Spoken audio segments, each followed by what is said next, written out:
What's up, Leron here, and today we're going to review David Taylor's paintings.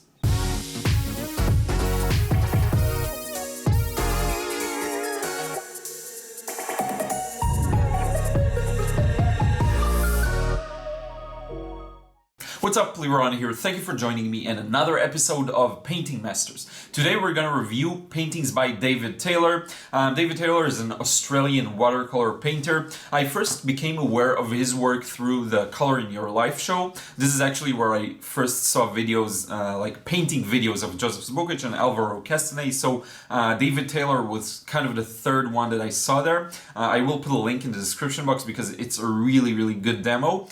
So this is how I became familiar with his work.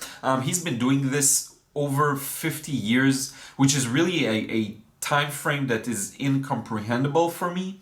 And that's crazy because I keep looking at my progress, on a monthly basis or on a yearly basis, and 50 years, that's incredible.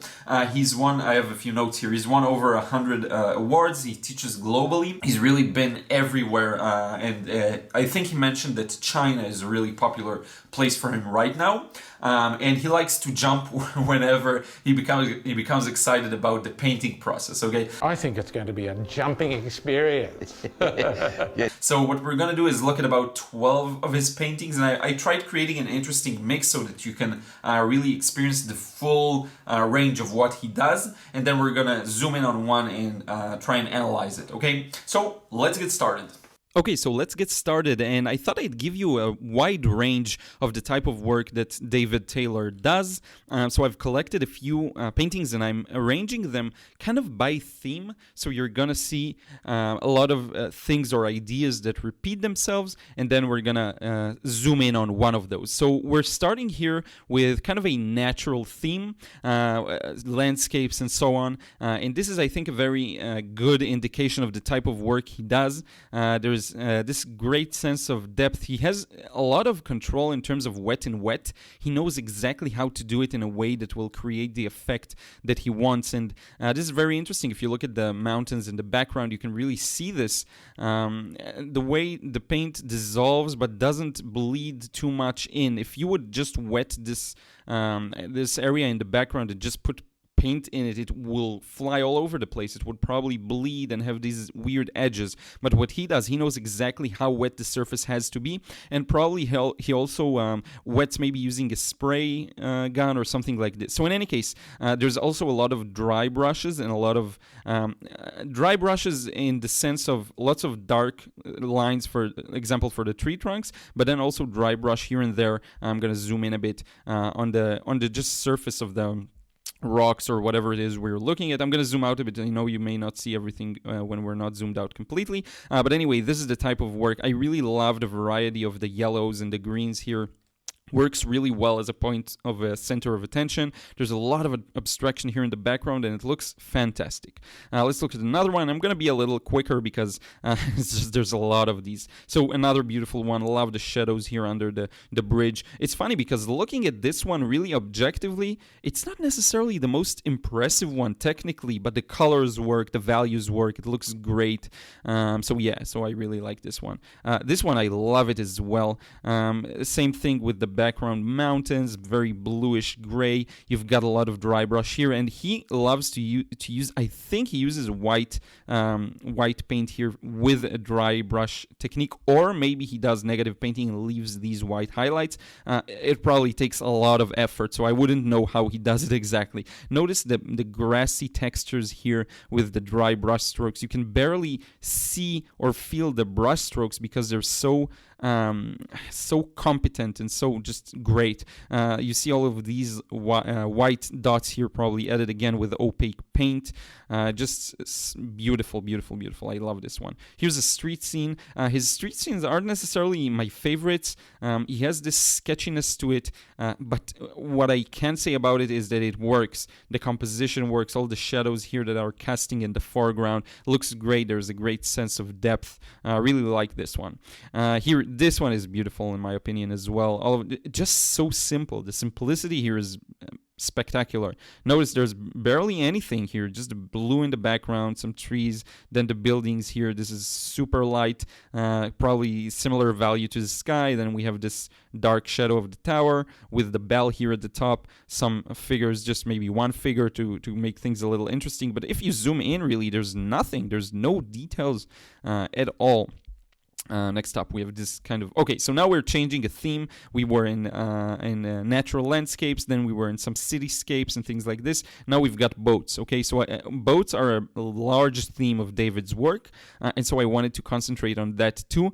You can see all of the interesting light and shadow here casting. Then we have the boats as the center of interest. He has this incredible way of arranging them, which are just amazing. The arrangement, and this is something we're going to talk about in the last painting, is one of my favorite aspects of his work. Here we've got this car, we've got a lot of people, lots of things going on here that have been abstracted. Probably used a bit of opaque paint for the highlights on the people. It's really hard to reserve these kinds of highlights, and lots of ropes and interesting things. The texture, just beautiful, beautiful, beautiful. And now I wanted to show you some simplified boats. So we've got a really simple painting, but it really works. You've got the trees and the dock here, this little house or cabin or something that has to do with the dock workers maybe, and then the boats, very, very simple, very quick. Just beautiful. Another one that's really similar. I wouldn't be surprised if these two were done in the same settings, or just the same day, same mood. He did sign them differently. This one is with red and this one's with black, so I wouldn't know. But beautiful. Notice how the boat bleeds into the water, and then you've got the bleed is really blended, but then you've got the sharp dry brush on the top. This is one of the things I really love. Next up, now we have a scene that's basically repeating itself. I'm going to show you. This is the first one. Then we've got this one, and it's the same one if you pay close attention. Take a look at all the houses. He actually gave this as a demo, not this particular painting, but a similar scene maybe from the same location as a demo in the Color in Your Life video that I will put again a link in the description box. But these two, it's the same scene. You can see here the mountains, then the houses, just beautiful. And I think it's at a different angle. Notice here how this dry dock goes forward into the perspective. Here we have it moving sideways. Okay, so it's like we moved a bit more to the right for the previous painting, and then he did it like this. And even the same boats, you see this boat and the blue one here. I think that's the blue one from there. There's a bit of redness here. Maybe it's the same one here. Just beautiful. Notice the shadows. There's barely anything there. It's just like a few brush strokes. Really a master of abstraction. Sorry for zooming in and out. I'm trying not to make you dizzy or something, but yeah. Look at the shadows here on the fence. Lots of reds and blues. So much interest in just one spot. That's really beautiful. The windows, he's a master of that. And he often talks about how surprising it is when you get your values right, and when you get your values to be accurate and the drawing accurate, how accurate the final result is, and how realism really stems from that. So you can see here, these are also different lighting conditions. Here we've got, it's a bit hazy, and here we've got just strong sunlight hitting all of the buildings. Next up, we have this, and the next one is going to be the one we're going to zoom in on. So we've got these boats. Again, beautiful. Originally, I wanted to review this particular one, but then I found more interest in the other one for some reasons that I'm going to share with you in a moment. Notice the shadows under the boats. This is incredible as well, just the way he merged that orange, and it gives you this feeling of rust and the metal here from the water being exposed to it for so many years.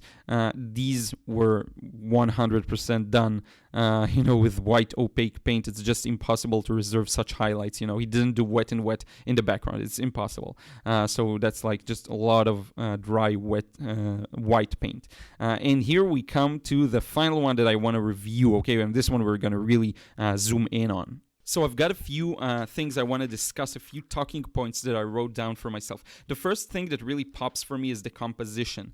Notice how it all really, there's this rule of avoiding the middles and just going through the thirds. Now, I don't really believe in any rules of composition. I think a lot of things can work. But in this case, you can see that the horizon line is quite high. That's like right around here. That's probably about a bit over a third from the top. Then we've got all the boats, the way they are arranged. I'm going to talk about that in just a moment. The puddle, everything is like avoiding the middles, and the composition is very interesting. Now, let's talk about arrangement. The arrangement is what really pops for me here. And notice, I think in the sense of the boats, we've got 1, 2, 3, 4. Then we've got here the other ones at the back. And if you notice, you've got the boat here that's the largest one and the most prominent one, then a smaller one, and then a slightly larger than the smaller one. So this is a really interesting effect that he created here, and the way he placed everything is fantastic. Also, you have the boats here in the background. They're a little darker and contrasting more with the water. And notice how there are a lot of imperfections. Yeah, I was looking for the right word. So a lot of imperfections here with the water. You see, it's not really blue. He didn't go through here, but it's like a glow, you know, so that's fine. It's like the glow continues from here, and he basically saved himself the hassle of filling in this gap with blue here, right here. So that's a great thing. Now, notice something interesting. I'm going to zoom out a bit, and you see the boats here and here, and they go all around this dock and all the way to the back here. This creates a very interesting motion that you can really feel if I really zoom out. You know, you can see this. And it just creates a beautiful movement, your eyes on the painting, and there's this enough information, just enough information on the right side. There's a lot of like random rocks and things like this, and the puddle here. And yeah, next up I want to talk about values. Now, I have to say this one has a bit of a realistic quality to it, and not all of his paintings are like that. And as you saw, I mean, some of them are, but not all of them. And this one really, again, if we zoom out, we can really sense this. It looks kind of like a photo, and I did desaturate it, turn it black and white, and you can see all of the values are on point. This value here is a lot darker than you may think initially, especially when you look at this white and the blue here. It's significantly darker, especially this blue. Also this in the background here, the boat. There are a lot of things here that are darker than you would expect, and it really, really helps him. And again, this connects to what he said about values. It's amazing how when you get the values accurately, you get a very realistic impression. So that's really interesting. Next up, the reflections. I have to talk about that. Now, notice how all of the reflections in this puddle are not the same color. They're kind of gray, muted, and it works really well. You can just sense it, that this is a reflection. You don't even need to think about it. Your eyes immediately interpret this as what it is, and this is really challenging. I see a lot of hardships around doing reflections correctly, not even in the sense of drawing them, but in the sense of the composition, where to start and when to end. And notice how all of these white gaps around the puddle really help bring out the surface of the water, but also they help the artist, because you can stop your wash there and you don't have to worry about this little gap here, and then you can come back and fill it in with blue. So it's like a little gimmick to help you move across the painting, and I'm not sure he used it that way, but it is possible to use it that way. Finally, we have some figures here, maybe like 1, 2. This looks like a woman to me, but it's really random, and it's really up for your interpretation, which is the beautiful thing about impressionistic, I guess, paintings and things like this.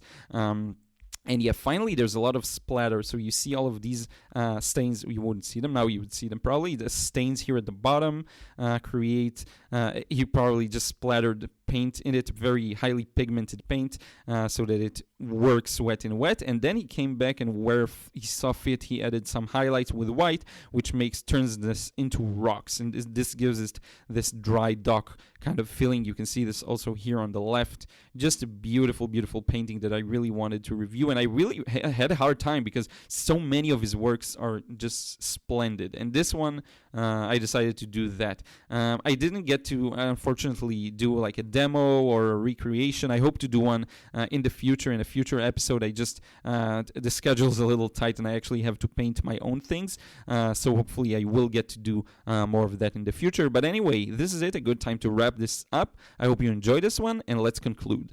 So this is it. I hope you enjoyed this episode of Painting Masters, and I hope you enjoyed David Taylor's amazing, beautiful art. I think he has a very unique and distinct style when it comes to how he approaches scenes, and also the color selection, the colors that he chooses. I just didn't see so far many artists that work in that particular manner, and he does seem to have an interesting personality as well. I do recommend you check out his episode of Put Some Color in Your Life. It's a really great show, and it's worth watching. So anyway, this is it. I hope you enjoyed this episode. Don't forget to subscribe if you still haven't. I'm gonna post many more of these kinds of episodes because I have a huge list of artists to go through, and I always look for more, so feel free to drop a comment below and let me know which ones you want me to cover, because even though I have like probably 30 or 40 artists to cover, I'm planning on doing this forever. So leave a comment below if you have an idea or for an artist you want me to review, and I'll just add it to the list. I hope we'll get to all of them at some point. You know, it may take years, and we'll see how it goes. You know, there's no guarantees, but I do plan on continuing with this show. So this is it. Don't forget to also check out my podcast in the link in the description box, my Patreon page, and tons of cool stuff there. And I will see you again in another vid real soon.